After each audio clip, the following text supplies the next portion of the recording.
అయోధ్య రాముల వారిని తలుచుకోకుండా ఉండలేము. అలాగే అయోధ్య పూజా సామాగ్రి కూడా వాడకుండా ఉండలేము. అయోధ్య పూజా సామాగ్రి వాడండి, మీ పూజని పరిపూర్ణం చేసుకోండి. డీలర్షిప్, డిస్ట్రిబ్యూషన్, హోల్సేల్ కై సంప్రదించవలసిన నంబర్లు.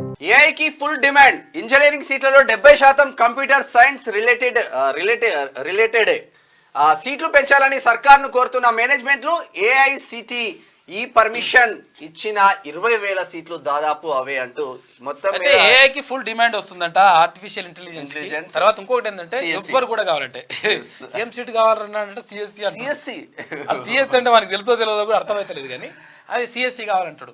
సిఎస్సి కావాలంటాడు. తర్వాత వాళ్ళేమో ఇష్టం వచ్చినట్టుగా లక్షలు 10 లక్షలు 15 లక్షలు 12 లక్షలు అవేంటి ఫీజులు వసూలు చేస్తా ఉన్నాయి ఏది ప్రైవేటు ఇంజనీరింగ్ కాలేజీలు. ఈ వీటికి మొత్తం కూడా అంటే ఎట్లా నియంత్రించాలి, తర్వాత నిజంగా ఒక పేదోడు చదువుకోవాలనుకుంటే ఎట్లా అని చెప్పేసి అనుకుంటే చాలా దారుణమైనటువంటి పరిస్థితులు ఉన్నాయి. ఇక తర్వాత ఏఐకి ఏంది మొత్తం ఫుల్ డిమాండ్ ఉన్నదంట. ఎవరు కూడా అవే అడుగుతున్నారు. మరి ఏందో కథ.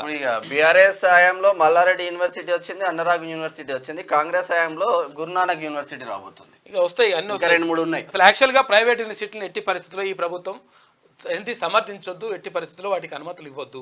కాకపోతే ఏంటంటే మరి అట్లా ఇస్తే మంచిది కాదని చెప్పేసి అంటున్నారు. పేదలకు అన్యాయం చేసినట్టే అవుతుంది. ఇక రాష్ట్రంలో ఇంజనీరింగ్ కోర్సుల్లో అడ్మిషన్లకు తొలి దశ కౌన్సిలింగ్ ప్రారంభమైంది. దీంట్లో కంప్యూటర్ సైన్స్ రిలేటెడ్ కోర్సులకే ఫుల్ డిమాండ్కు నెలకొన్నది.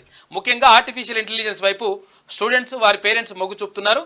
3 ఏళ్ల నుంచి ఇంజనీరింగ్ కోర్ గ్రూపుల్లో పెద్దగా విద్యార్థులు చేరడం లేదు. దీంతో ప్రైవేట్ ఇంజనీరింగ్ కాలేజీల మేనేజ్మెంట్లు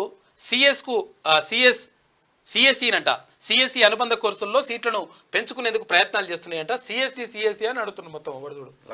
లక్షలు ఉన్నాయి ఏ కాలేజ్ పైన.